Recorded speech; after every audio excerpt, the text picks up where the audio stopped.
Set up, Man Nation. I have an urgent news story. I need all of you to stop what you're doing and listen. Talk yeah.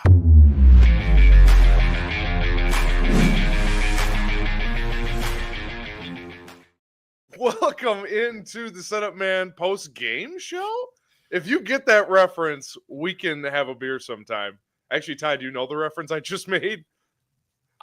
I'm going to say Anchorman. You are correct. There we go. At the party in the first movie. Anyway, I'm Alex, along with Ty. We are here late night on a Wednesday, here to celebrate the Cubs' victory. But before we get into all of that, make sure, hit that subscribe button.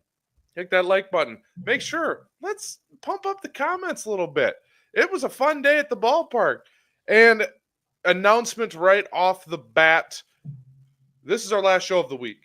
Ty and I have decided that no show Sunday. Sunday, look, you're all going to be at the lake, drinking beers, whatever you do on Memorial Day weekend. We don't judge. So it doesn't make much sense for us to do Sunday night when y'all aren't going to be sitting around the transistor radio ready to hear what Ty and I have to say. So we will be back Monday night. So mark your calendars. We'll be back on Monday night. And then we'll go Tuesday and Wednesday as well. All right.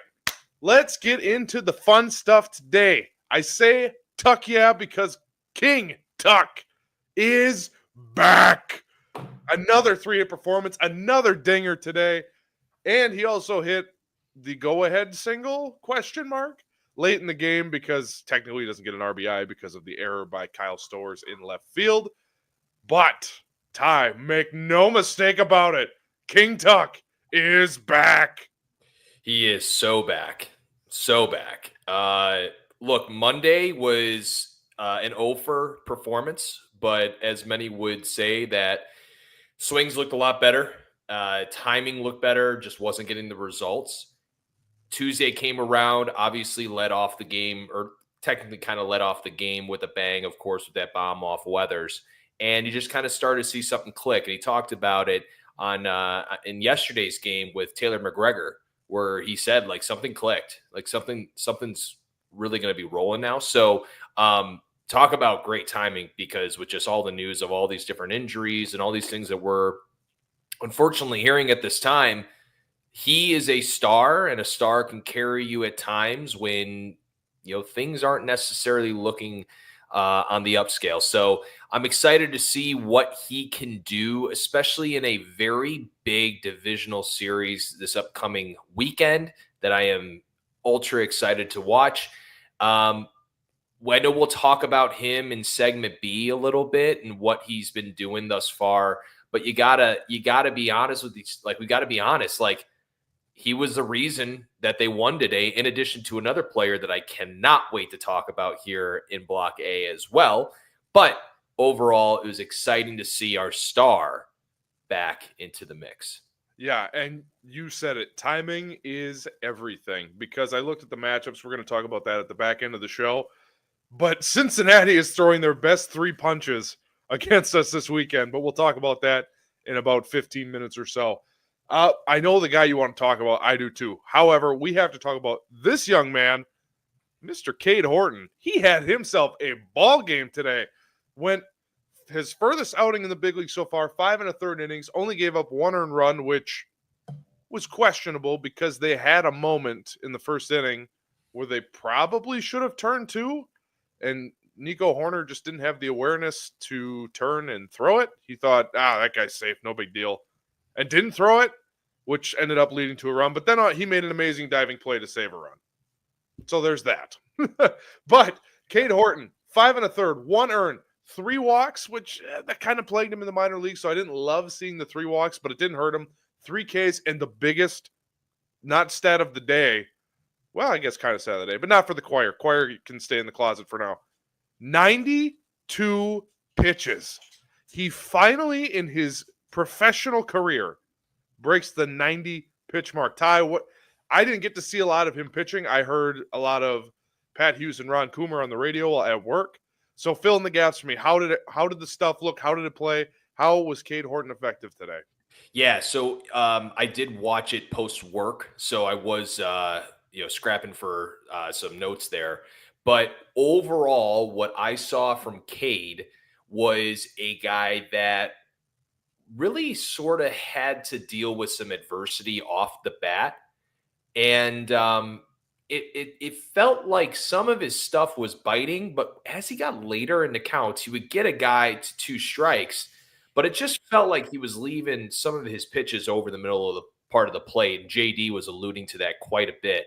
He always says the young man. The young man, made a high quality pitch, but then leaves it in the middle of the plate. I mean, one pitch I couldn't even believe. I think it was on like Stowers or somebody where I don't know why Miguel Amaya was just set up in the middle of the plate for a fastball, but I thought that's probably not going to work in the big leagues, especially with a younger pitcher like himself who hasn't really established himself. So they're not going to necessarily respect some of his pitches, right?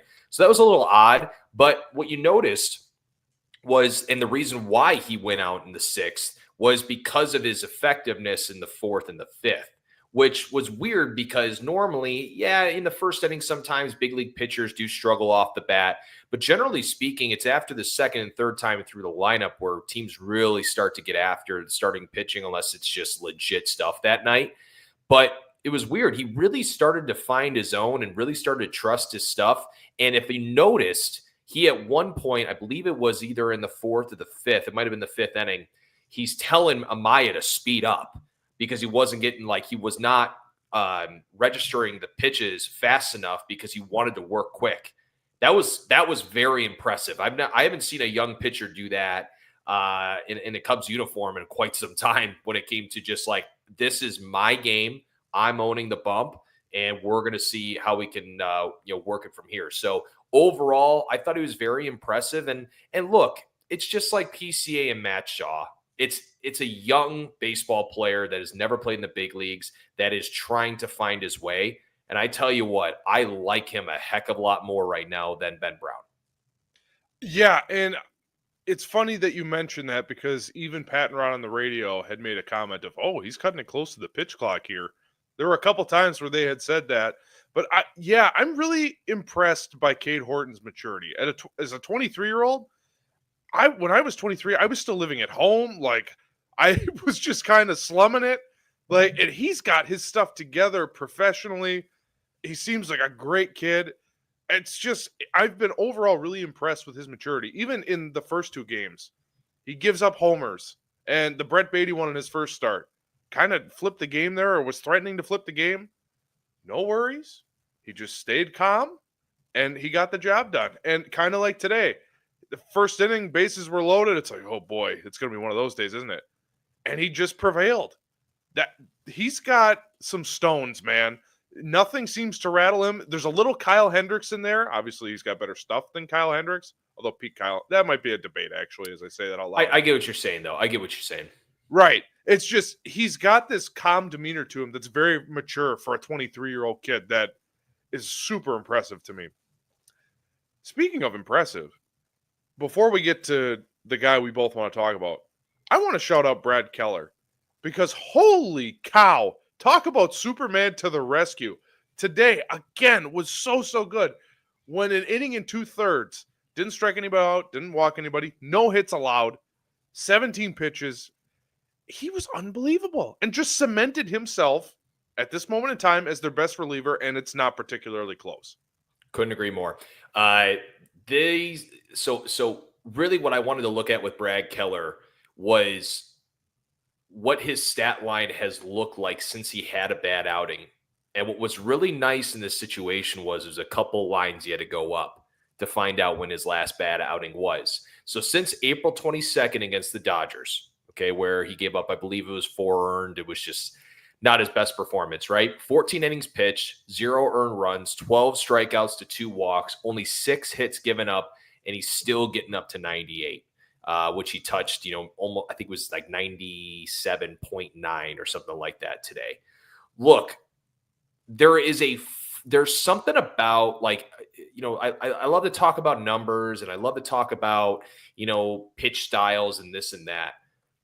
Does it feel like Brad Keller is the guy that when a brawl is going to happen this year, possibly against probably St. Louis, that he's the first guy who's going to be face to face with one of the opposing players?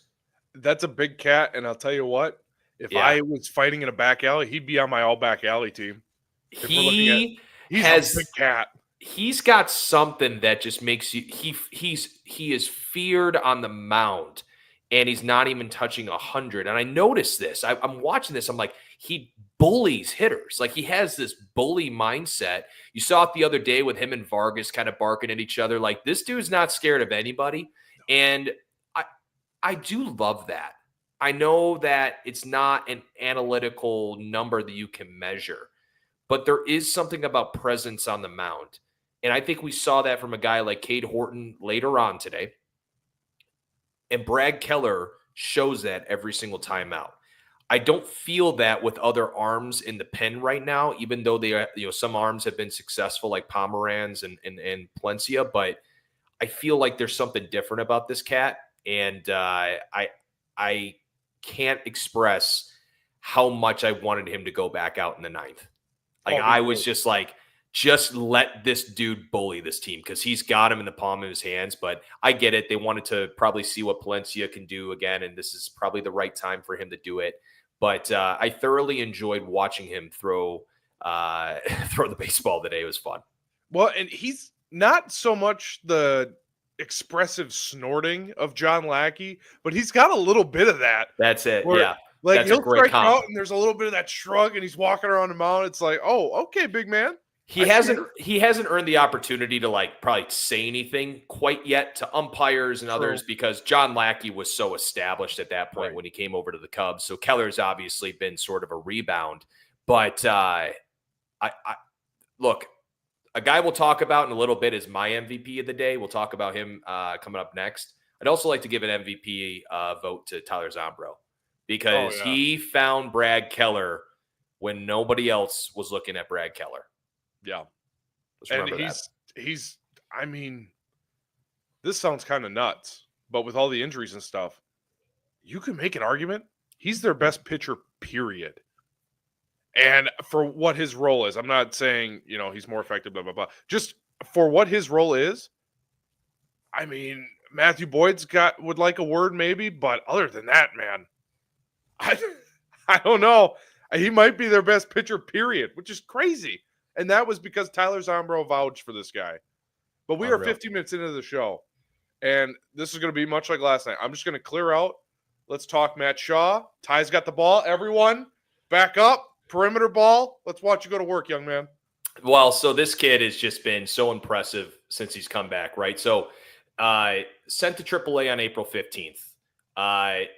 10 hits, 1 double, 1 homer, 14 total bases. Since returning, obviously, the last 3 games, 5 hits, 2 runs, 3 doubles, 8 total bases, 2 stolen bases, 1 strikeout, 1 walk, and 2 RBIs.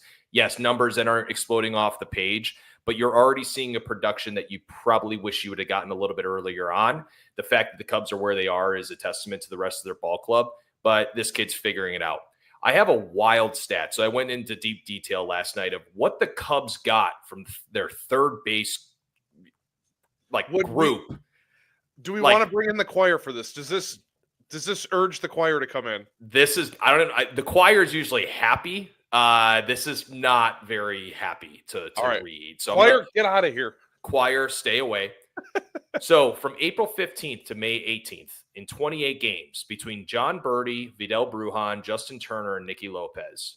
In 28 games, slash line 181, 252, 234 with an OPS of 486. 94 ABs, 17 hits, 5 extra base hits, 0 home runs, 7 RBIs, 2 stolen bases, 22 total bases, 22 strikeouts to 9 walks.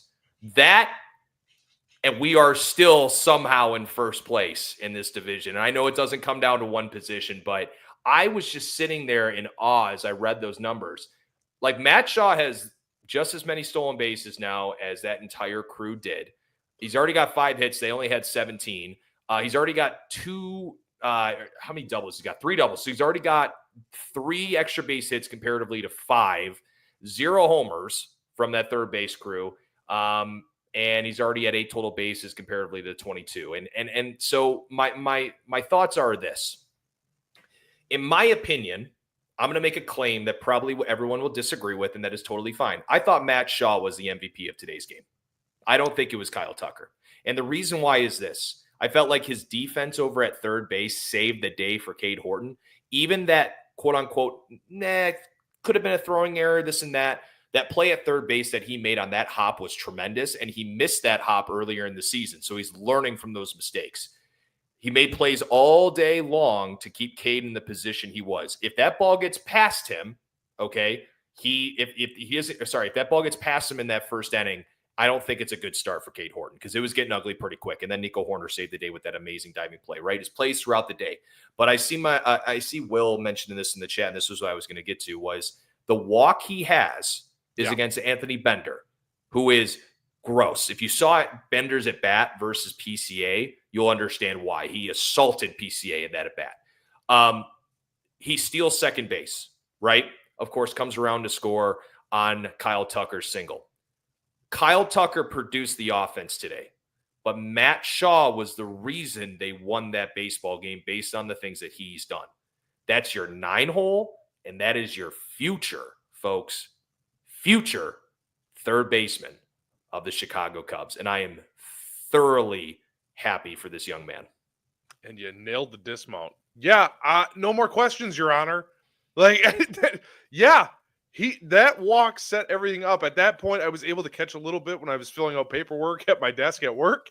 And my boss even walked out. I was like, "Are you watching the Cub game?" Hell yeah, I'm watching the Cub game. Yes, sir. Yes, sir, I am. Absolutely. But no, it was kind of crazy because on the radio, it was ball 1, ball 2, ball 3, ball 4, 4-pitch walk. I was like, oh, all right. I like that maturity from that young man. Then he steals second base. Now he's in prime position. Ian Happ pops out. Not what I liked, but whatever. He looked bad. He looked bad this series, but go ahead. It almost feels like maybe Ian Happ needed a rehab stint, just my opinion, but that's a different conversation. Maybe not leading off, but yeah, go ahead. Yeah, I would agree. But anyway, then Kyle Tucker gets up. So he put himself in scoring position for one of, if not the hottest hitter on the Cubs right now. Bang. Now, granted, there was an error, and they got gifted that run a little bit. But still. Matt Shaw's speed, though, forces Kyle Stowers to have to rush on that play. It's the little things, dude. It's this kid, the defense that this team has, the speed, like these little things, like that was missing, even with John Birdie and Vidal Brujan and some of these speedsters. Like, it was missing because those guys didn't get on base for this ball club, man. Like, Matt Shaw's a gamer, dude. And I am just, God, I've said it so many times, man, but when you just watch a lot of what baseball is these days, it's a lot of this launch angle bull crap and other things that really just take away from the beauty of the game.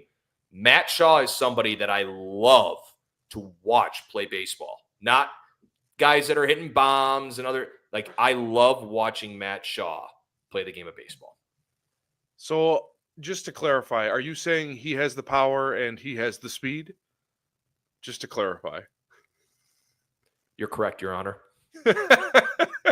I mean, yeah, he's been impactful. And even before he got sent down, I thought compared to the other third baseman, he was super impactful. Sorry, my dog is barking, and that's not professional. Hey, while you let your dog bark, I just really quickly, just one more thing, because I know we got to get to the next segment. Just really quickly, though, I do want to give flowers to Kyle Tucker. Monster series, 12 AB, 6 hits, 2 homers, 2 RBIs, 3 runs, 14 for 14 on stolen base attempts this year. Exit velos this series were outrageous, averaged around 100.75 off the bat, off the 10 ABs. I will give him the credit for what he did in that series. He's the MVP of the entire series. I just felt like Game 3 was Matt Shaw was overlooked a little bit by how the offense that Kyle Tucker provided. I am right there with you. So we have not so much news and notes, so we'll get to that on the other side of the break. We're going to hear a message from our friends at Obvious Shirts before we get there. That's the wrong imaging. Let's try it again. Setup Nation, I want to take a quick break so that you know how you can support our channel and wear some cool swag like this. We've teamed up with Obvious Shirts to give you a chance to have your very own Setup Man shirt or hat. Pick from 3 different types of shirts or my personal favorite, the trucker hat. Go to the link in the description of this video and podcast to claim your Setup Man apparel. And thank you so much for supporting our channel. Thank you for the support. Indeed, make sure you hit that subscribe button for all of our fun content. Hit that like button. So let's get that chat a little more active. Our friend Will's been active in the chat and actually appreciate you, Will. Very helpful. Exactly. Thank you, Will. But there's 31 of you in here. Let's get the party rolling. Speaking of rolling, Tyson Miller appears to be back and rolling. He had his first rehab start, his second rehab assignment. I don't know how we want to word that. But anyway, Tyson Miller seems to be back. Pitched a scoreless inning today, so we'll keep an eye on that. And then actually Ty or Kyle, one of you shared this in our Setup Man chat today. Per Scott Bear on Instagram is where we saw it. Quote, Porter Hodge threw a bullpen today. Huh? Craig Counsell said the Cubs want to keep his arm moving at a lower intensity and hope to ramp him back up by the weekend. The oblique is getting better, end quote. Why? It's an oblique injury to one of your more valuable players. Why? It feels like they're playing a dangerous game and perhaps the most dangerous of games. I don't understand it. Ty, am I nuts? What is there to trust? What is there to believe? If they're right on this one, then I will slowly start to turn back my opinion. But if this guy has some form of an issue with his rehab, like somebody has to get fired. And I apologize for saying this about someone else's occupancy or in their livelihood. But this organization cannot afford Porter Hodge to go down for a significant amount of time. Because you know what's going to happen? Brad Keller's going to be overused. Daniel Palencia is going to be overused. Caleb Thielbar is going to be overused. And what's going to happen? Oh, by September, why is this guy hurt? Or why is this guy down? Albert Ozzolai, remember him? So I just hope that they do this the right way. They must feel like I hope that it's not them pressuring poor Porter to come back. This is just it's the why when the O word is used. Why in the world would you even have him do anything for the next 10, 15 days? Yeah. Really odd. I don't think it's inappropriate to call for someone's job. And yeah, you said it. The medical staff, for me personally, I can't speak for all of Cubs/Setup Nation. What have they done to earn our trust on any of these injuries? And also, I know Craig Counsell has to say something. I know he's got to update us on some of these injuries. But maybe say less, because he's been about for the last, 1,000 injuries. Oh, well, he's got this. Hold on, that's too animated for Craig Counsell. Let me try my Craig Counsell. Hold on. Well, we thought it was really good. Everything looks good, and we're just gonna get back out there, and he's gonna stay active. And no, stop talking, because every time you've said, he'll be back in a couple days, he's not. We listed off a bunch of examples yesterday or the day before. Why push this guy? It is May. I realize he's important. I realize after the second Cincinnati, so we got Cincinnati, Colorado, then Cincinnati. I realize the schedule gets tough again after that. Why push him?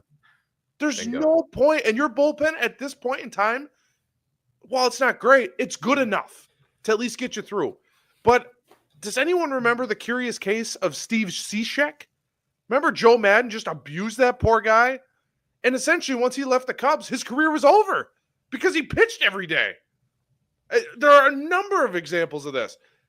He's a young guy. I get it. He might bounce back faster. He might be a quick healer.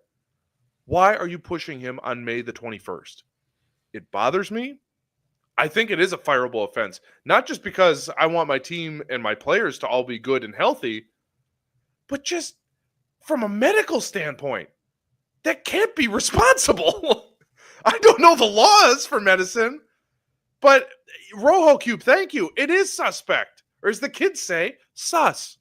And look, I don't want to go on because we talk about this ad nauseum, it feels like, but it is something that which is no blame on any show that talks about it, because it realistically is something where, what are they telling these poor players? Like what are these players like? They're probably thinking, "Oh, I'm good," and then why do we just continually have issues with this? Look, if they just gave it a little bit more of a break, or not, just a little bit more of a cushion of hey, 6 to 8 weeks, right? Or 8 to 10 weeks. It just seems like they try to be exact. And it's why are you trying to be exact about a player's health where you have no idea how he's going to actually recover from this injury? But let's move on. It's so ridiculous that if that happens, if Porter Hodge has a setback, oh my gosh.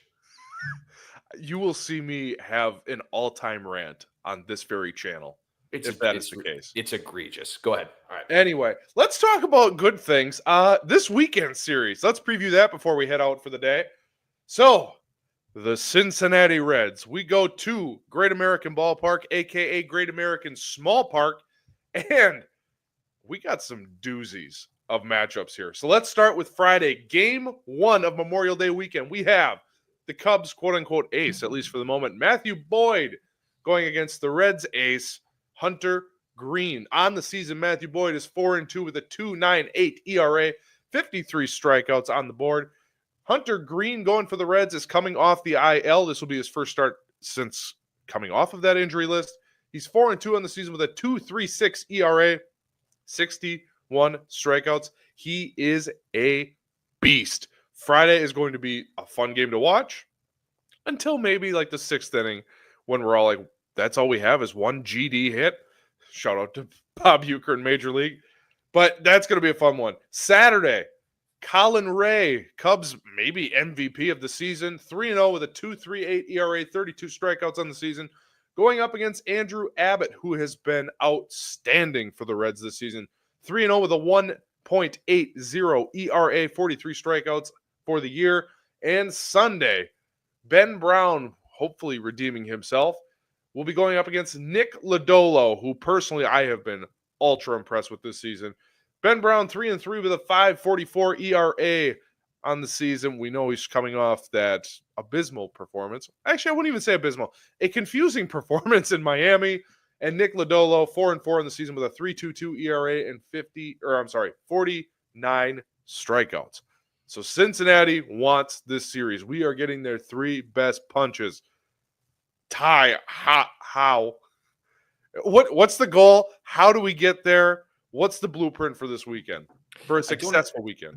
I don't have the stat as to, starting pitching versus the Cubs. And when the Cubs get starting pitching, their starting pitcher that they're facing to, 80, 90 pitches by the 4th or 5th inning or whatever that is, right? So Hunter Green will be on some form of a pitch limit on a Friday, right? He came out, he had a groin strain, so they did report that he sounds like he's going to have a pitch limit on Friday, right? That is going to be what sets the tone for the entire weekend, in my opinion, because Andrew Abbott and Nick Lodolo, you're probably going to be seeing for probably, if they're going to try to get them, of course, to 6 innings is my guess, right? I mean, that's what they would normally do. So if you can get Hunter Green to if you can get the, have the ability to work counts against Hunter Green and have them utilize their bullpen on Friday and somehow pull that one out, I think it's an easy way for them to win 2 out of 3 in this series. I think they have to work the count on Friday. And I know that if you look at their team rankings across baseball right now, offensively, they're just a weird team. There's this wild stat where the Reds have scored 1 or less runs in 14 games this season. They are 24-13 when scoring 2+ runs. that's just a weird offense. So I don't really know what we're going to get on Friday. They've obviously been on a little bit of a tear lately, and Terry Francona is an incredible manager. He'll find a way to get the team going. So again, going back to my point though, is that if you're looking at the series overall this weekend, I think if we work Hunter Green to death for 4 innings, right? Just grind out ABs, right? You're probably going to, you're probably going to end up having more success as the weekends goes on because they'll have to utilize their bullpen on the forefront. If you look at the rankings for starting pitching, of course, they've been very good, but on the relief pitching side, walks per 9, Ks per 9, and home runs per 9, they're not necessarily looking too solid there. So let's get to their bullpen. Let's make them work. I just hope that the offense is coming from what yesterday's game was and not today's game, because I felt like yesterday's game was an offense that worked the counts heavy, and they brought that into, or they can bring that hopefully into Cincinnati. So it's hard to look at a lot of things here. I mean, looking at, like, I know I'm rambling on here, but I just want to make one other point. Andrew Abbott, the best offense he's faced this year was St. Louis back on May 1st. Otherwise, he really hasn't faced anybody that's at least a top 10 offense. Like the Cardinals are 8th and highest team OPS, and the Cubs are 4th. So again, like, yeah, some of these guys look good when they're facing lower end teams, but like, I personally think Friday and Saturday, the ones we can win. I think Sunday's going to be tough. I think Lodolo's nasty. Well, mix that with the fact that Ben Brown has been a bit of a roller coaster, not knowing what to expect. I think I agree with you. And the thing about this series coming now, don't get me wrong, I want them to win the series 2 out of 3. I think it's realistic. It's within reach. However, to play the other side of this, let's say they go 1-2 this weekend. They have Colorado on deck. So by winning this Marlins series actually is really important, because now if you were to stumble against Cincinnati, you have Colorado coming in next. That's a double-A ball club. I'm sorry. But it comes at a good opportune time for you to, okay, we won the Miami series. We stumbled in Cincinnati. That's okay. But now we have to sweep Colorado, which honestly, they're a good enough team. They should, and it shouldn't even really be close. So it's coming at a good time, but obviously you want to win your division games. So worst case scenario, the Rockies are on deck. Everything will be hunky-dory. So with that said, we are at our time limit. So chat, thank you again for joining us. Also, I kept the comments on screen and was watching. We had the comments on stage. Thank you all sincerely for being respectful. There wasn't a lot of swearing. You guys were actually helping us out with stats and just little notes. So again, Set Up Man Nation, that's why you're the best, and that's why we appreciate you. Make sure on your way out the door, hit that like button, hit that subscribe button, hit that little bell. Kyle is on paternity leave, but he will have good stuff coming in the near future. As for us, we will be back. Remember, we will be back on Monday. No Sunday show. Go enjoy your Memorial Day weekends. W's, as Ty is pointing. Go enjoy your Memorial Day weekends. We will be back with you Monday night. As you're getting ready to go back to work, we will be back to work breaking down the Red Series and Game 1 of the Colorado Series. So, with that all in mind, for Ty, I'm Alex. We're going to go ice up. We will see you Monday night. Let's go, Cubbies.